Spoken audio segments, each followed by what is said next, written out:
Hello everyone, welcome to P mathematics. इस video में हम CSIR नेट जून 2013 से रियल एनालिसिस के जो क्वेश्चंस आए हैं उनके सॉल्यूशन देखेंगे। कुछ क्वेश्चंस पहले हमने वीडियो में डिस्कस कर लिए हैं। इस वीडियो में हम 4 क्वेश्चंस के सॉल्यूशन को देखेंगे। तो अगर आपको सॉल्यूशन समझ आए तो प्लीज़ लाइक करें, शेयर करें और चैनल को सब्सक्राइब करें। देखिए फर्स्ट क्वेश्चन, ये पार्ट बी से क्वेश्चन है। The power series 2 + -1 raised to power n whole power n upon 3 raised to power n into x raised to power n converse. Option first, only for x equal to 0. Second, for all x belongs to R. Third, only for -1 less than x less than 1. And fourth, only for -1 less than x less than equal to 1. तो हमें यहाँ पे बताना है ये जो power series दी हुई है ये इनमें से x की कौन सी वैल्यू के लिए कन्वर्जेंट है। तो देखिए सबसे पहले फर्स्ट ऑप्शन में दिया हुआ है x इक्वल टू 0 के लिए, लेकिन जब हम यहाँ पे x इक्वल टू 0 रखेंगे तो पावर सीरीज ही डिफाइन नहीं है, तो x इक्वल टू 0 पे तो ये कन्वर्जेंट नहीं होगी। ठीक है, और अगर x इक्वल टू 0 पे कन्वर्जेंट नहीं है देन ऑप्शन बी इनकरेक्ट हो गया, क्योंकि इसमें दिया for all x belongs to R। देखिए हम x इक्वल टू 1 के लिए देखें, जब हम यहाँ पे x इक्वल टू 1 रखेंगे तो 1 की पावर n की कोई भी वैल्यू रखें 1 ही आएगी वैल्यू। ठीक है, तो यहाँ से हमारे पास सीरीज कन्वर्ट हो जाएगी कुछ इस फॉर्म में। x की वैल्यू हमने 1 रख दी तो यहाँ पे 1 से मल्टीप्लाई होके सिर्फ ये वैल्यू बचेगी। इसका मतलब an की वैल्यू हमारे पास है 2 + -1 raised to power n whole power n upon 3 raised to power n। अब यहाँ से हम कोशी रूट टेस्ट अप्लाई करते हैं तो हमारे पास क्या आ जाएगा, limit n tends to infinity n raised to power 1 upon n। n की वैल्यू रखेंगे और उसकी पावर 1 अपॉन n, तो देखिए n हमारे पास है ये वाली वैल्यू, इसकी पावर हमें करना है 1 अपॉन n। तो देखिए यहाँ पे इस पे भी अप्लाई होगा एंड इस पे भी, तो यहाँ से ये n और ये n दोनों कैंसिल हो जाएंगे। ठीक है, तो हमारे पास वैल्यू क्या आ जाएगी, limit n tends to infinity 2 + -1 raised to power n upon 3। अब देखिए जब n की वैल्यू ओड होगी तो उस कंडीशन में माइनस साइन माइनस ही रहेगा, तो यहाँ से हमारे पास आ जाएगा 2 - 1 अपॉन 3 या फिर 1 अपॉन 3। जब n की वैल्यू ओड होगी तो उस कंडीशन में ये वैल्यू आ जाएगी हमारे पास 1 अपॉन 3। जब n की वैल्यू इवन होगी तो ये माइनस साइन प्लस में चेंज हो जाएगा, तो 2 + 1 अपॉन 3, इसका मतलब 3 अपॉन 3 इक्वल टू 1। तो ये क्या इंप्लाई कर रहा है, for x equal to 1 the series is divergent, क्योंकि यहाँ पे हमें यूनिक लिमिट नहीं मिल रही है। जब n की वैल्यू ओड है तब 1 अपॉन 3 एंड जब n की वैल्यू इवन है देन 1, तो इसका मतलब यूनिक वैल्यू नहीं मिल रही है, और अगर यूनिक नहीं है limit then x equal to 1 के लिए सीरीज डाइवर्जेंट होगी। तो यहाँ से हमें क्या मिल गया, power series is convergent only for -1 less than x less then 1। तो यहाँ से अगर हम ऑप्शंस को देखें तो देखिए फोर्थ ऑप्शन में दिया हुआ है x less than equal to 1, तो यहाँ पे x इक्वल टू 1 की कंडीशन भी अप्लाई हो रही है, लेकिन x इक्वल टू 1 पे सीरीज कन्वर्जेंट नहीं है, देन ऑप्शन डी इनकरेक्ट हो गया। तो यहाँ से हमारे पास A, P and D incorrect हो गए एंड ऑप्शन सी करेक्ट हो जाएगा। नेक्स्ट क्वेश्चन देखिए, ये पार्ट सी से क्वेश्चन है। Let A be the set of rational numbers in the open interval 0 to 7 and f such that A to R be a uniformly continuous function, then which of the following are true? Option first, f is bounded. Option second, f is necessarily a constant function. Option third, f is differentiable on open interval 0 to 7. And fourth, f is differentiable at all the rational points in open interval 0 to 7. तो देखिए solution, देखिए ए हमें कैसा set दिया हुआ है, set of rational numbers in the open interval 0 to 7। इसका मतलब ए कुछ इस फॉर्म में है, open interval 0 to 7 intersection Q, then ये क्या इंप्लाई करेगा, इज बाउंडेड। एंड हमारे पास एफ फंक्शन कैसा दिया हुआ, A to R be a uniformly continuous function, तो ये क्या इंप्लाई करेगा, एफ इज बाउंडेड, क्योंकि हमें पता है uniform continuous function maps bounded set to bounded set. तो यहाँ से हमें क्या मिल रहा है, देखो एफ जो फंक्शन है वो यूनिफॉर्म कंटिन्यूस है और ए बाउंडेड है, देन यहाँ से जो हमें एफ ए मिलेगा वो भी कैसा मिलेगा, बाउंडेड मिलेगा, क्योंकि ए बाउंडेड है और यूनिफॉर्म कंटिन्यूस फंक्शन होता है वो बाउंडेड सेट को बाउंडेड सेट पे मैप करता है, देन यहाँ से f is also bounded. Then देखिए ऑप्शन फर्स्ट में दिया हुआ है f is bounded, then first option तो करेक्ट हो गया। अब देखिए सेकंड में दिया हुआ है f is necessarily a constant function, तो इसके लिए हम एग्जांपल लेके चलते हैं। हम लेके चलते हैं f x equal to sine x. अब ये जो साइन एक्स फंक्शन है, ये जो हमें सेट ए दिया हुआ है, सेट ए क्या है हमारे पास, open interval 0 to 7 intersection Q. इस सेट में ये यूनिफॉर्म कंटिन्यूस है बट कांस्टेंट नहीं है ये फंक्शन, देन इस वजह से ऑप्शन बी इनकरेक्ट हो जाएगा, क्योंकि इसमें दिया हुआ नेसेसरली कांस्टेंट फंक्शन। लेकिन जो साइन एक्स है वो इस इंटरवल में, सॉरी इस सेट में जो ए सेट दिया हुआ है rational number in the open interval 0 to 7, इस सेट में यूनिफॉर्म कंटिन्यूस है बट ये कांस्टेंट नहीं है, देन काउंटर एग्जाम्पल से ऑप्शन बी इनकरेक्ट हो गया। ऑप्शन सी में दिया हुआ है f is differentiable on open interval 0 to 7, तो देखिए इसके लिए भी एग्जाम्पल लेके चलते हैं। अगर हम लेके चलें f x equal to mod x minus one, अब ये जो फंक्शन है, ये जो हमने फंक्शन कंसिडर किया है, ये सेट ए में यूनिफॉर्म कंटिन्यूस है। जो मोड फंक्शन है modulus of x minus one, ये एक्स इक्वल टू वन पे डिफरेंशिएबल नहीं है।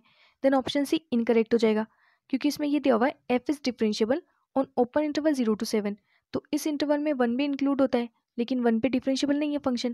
देन काउंटर एग्जाम्पल से ऑप्शन सी इनकरेक्ट हो गया। एंड इसी तरह से ऑप्शन डी भी इनकरेक्ट हो गया, क्योंकि इसमें ये दिया हुआ है f is differentiable at all rational points in open interval 0 to 7, then ये भी इनकरेक्ट हो गया। तो इस क्वेश्चन का ऑप्शन ए करेक्ट हो गया एंड बाकी की इनकरेक्ट हो गई। नेक्स्ट क्वेश्चन देखिए, let z equal to x plus iota y and f such that r2 to r2 be the function fxy equal to fz equal to z square equal to x square minus y square comma 2xy belongs to R2.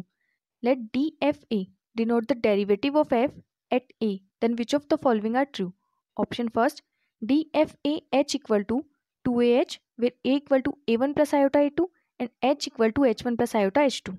Second, dfa equal to 2 into matrix a1 minus a2 a2 a1 where a equal to a1 a2 belongs to R2.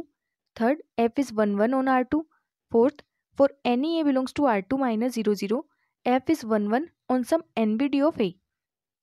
तो देखिए इसका solution, देखिए हमें function दिया हुआ है f x y equal to x square minus y square 2xy, ठीक है। तो यहाँ पे हम सपोज करते हैं ये f1 एंड ये f2, तो हम डेरिवेटिव कैसे फाइंड करते हैं, हमें दिया हुआ है जो डी एफ एक्स वाई है वो क्या डेरिवेटिव है, और डेरिवेटिव के लिए फॉर्मूला क्या होता है, यहाँ पे मैट्रिक्स फॉर्म में लिखेंगे del f1 upon del x, यहाँ पे del f1 upon del Y, जहाँ पे f1 तो ये वाला फंक्शन एंड f2 ये वाला फंक्शन, फिर यहाँ पे इसके सेकंड वाली रो में del f2 upon del x del f2 upon del y, ठीक है। तो यहाँ से डेरिवेटिव फाइंड करेंगे तो ये वैल्यूज रखेंगे, f1 हमारे पास है x square minus y square, इसका x के रिस्पेक्ट में डिफरेंशिएशन क्या आएगा 2x आएगा एंड y के रिस्पेक्ट में 2y, तो दोनों वैल्यू रखेंगे यहाँ पे फर्स्ट रो में, यहाँ पे 2x यहाँ पे माइनस 2y। f2 हमारे पास है 2xy, इसका x के रिस्पेक्ट में डिफरेंशिएशन 2y एंड y के रिस्पेक्ट में 2x, तो ये दोनों वैल्यू रखेंगे यहाँ पे सेकेंड रो में 2y और यहाँ पे 2x। 2 को कॉमन लेके क्या लिखेंगे 2 into matrix x minus y y x, ठीक है।